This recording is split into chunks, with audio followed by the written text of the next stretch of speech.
بسم اللہ الرحمن الرحیم نحمدہ ونصلی علی رسولہ الکریم۔ آج ہم اپنے درس کا 11واں سبق پڑھیں گے۔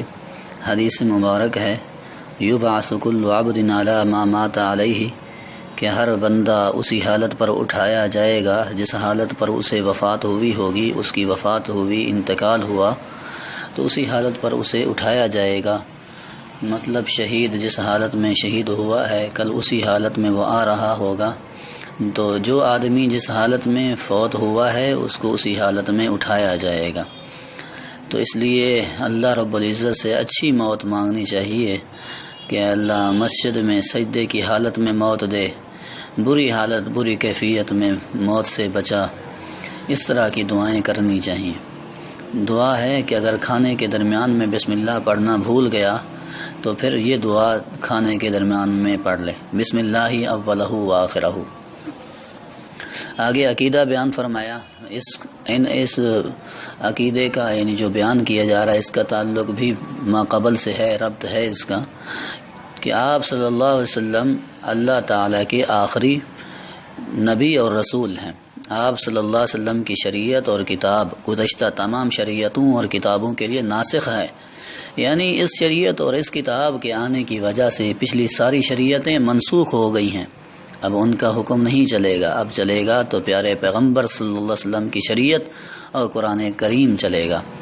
جو آدمی یہ سمجھتا ہے کہ میں اس شریعت پر بھی کچھ عمل کر لوں، کچھ پچھلی سابقہ تورات انجیل پڑھ کے ان کے جو احکام ہیں ان کو بھی عمل میں لا کر میں اللہ کے قریب ہو جاؤں گا، قطعاً نہیں، وہ ان کے احکام اب منسوخ ہو گئے ہیں۔ اب اللہ کا قرب ملے گا تو وہ اسی شریعت اور اسی کتاب کو ماننے سے اور ان کے مطابق زندگی گزارنے سے اللہ کا قرب ملے گا۔ آپ صلی اللہ علیہ وسلم کے بعد قیامت تک کوئی نبی نہیں آئے گا، مطلب کوئی یہ دعویٰ نہیں کر سکتا کہ میں ذلی نبی ہوں، میں بروزی نبی ہوں، تو کسی بھی قسم کا بھی نبی کوئی نہیں آنے والا۔ اور جو آپ صلی اللہ علیہ وسلم کے بعد نبوت کا دعویٰ کرے گا، فرمایا وہ بلا شبہ کافر، مرتد اور زندیق ہے، اس کے ماننے والے بھی سب کافر اور مرتد ہیں۔ اور آپ صلی اللہ علیہ وسلم کے بعد کوئی شخص کسی جھوٹے مدعی نبوت سے دلیل یا معجزے کا مطالبہ کرے گا تو فرمایا وہ بھی دائرہ اسلام سے نکل جائے گا۔ کیوں؟ اس لیے کہ یہ مطالبہ کرنا گویا عقیدہ ختم نبوت میں شک کے مترادف ہے۔ یہ دلیل تو اس لیے مانگ رہا ہے یعنی اسے آپ صلی اللہ علیہ وسلم کی بات پر یقین نہیں ہے، حالانکہ آپ صلی اللہ علیہ وسلم سے متواتر طریقے سے یہ ثابت ہے کہ آپ صلی اللہ علیہ وسلم آخری نبی ہیں، تو گویا اس کا یہ عقیدہ نہیں ہے، اس کو اپنے عقیدے میں شک ہے، تو اس شک کی وجہ سے وہ دائرہ اسلام سے نکل جائے گا۔ مسئلہ بیان فرمایا ہے، فرمایا بچے کا پیشاب بھی ناپاک ہے۔ بعض یہ کہتے ہیں کہ جو دودھ نہیں پیتا اس کا پیشاب ناپاک نہیں ہے، ایسی بات نہیں ہے، پیشاب جس کا بھی ہو وہ ناپاک ہے، لہٰذا اگر کپڑے وغیرہ کو لگ جائے تو اسے پاک کرنا ضروری ہے۔ پاک کرنے کے لیے اتنا بھی کافی ہے کہ پیشاب کی جگہ پر اتنا پانی بہا دیا جائے جتنے پانی سے وہ کپڑا 3 مرتبہ بھیگ سکتا ہے، یعنی جب اسے یقین ہو جائے کہ اب نجاست نکل چکی ہوگی تو اتنا اگر دھو لیتا ہے، اتنا پانی بہا لیتا ہے تو یہ بھی اس کے لیے کافی ہے۔ اگر ڈاکٹر مریض کو پانی کا استعمال مضر بتاتے ہیں کہ وہ تیرے لیے نقصان دے گا تو اس کے لیے تیمم کر کے نماز پڑھنا بھی درست ہے۔ آگے ایک من گھڑت بات اس کی طرف اشارہ فرمایا، اور یہ عموماً پایا جاتا ہے ہمارے معاشرے میں کہ بعض لوگ اپنے بچوں کے سروں پر ایک طرف بالوں کی ایک لٹ چھوڑ دیتے ہیں جس کی پہلے سے منت مانی ہوتی ہے۔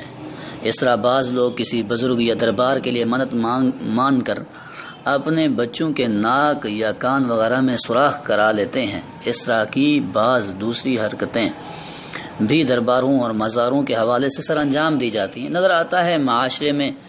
تو فرمایا ان جیسی حرکات کا حکم کیا ہے؟ فرمایا ان جیسی تمام حرکات جو ہیں گناہ کبیرہ، حتیٰ کہ بعض تو شرک کے بھی قریب ہیں، آدمی مشرک بن سکتا ہے، ہو سکتا ہے، اس لیے ان چیزوں سے تو قطعی طور پر پرہیز کرنا چاہیے۔ اس طرح کی منت ماننا بھی گناہ، اور پھر اس منت ماننے کے بعد اس کو پورا کرنا بھی گناہ۔ بعض لوگ کہتے ہیں یار مولوی صاحب اب تو مان لی ہے، تو کیا ایک آدمی گناہ پر قسم اٹھا لے کہ میں گناہ کروں گا تو اس کے لیے گناہ جائز ہو جائے گا؟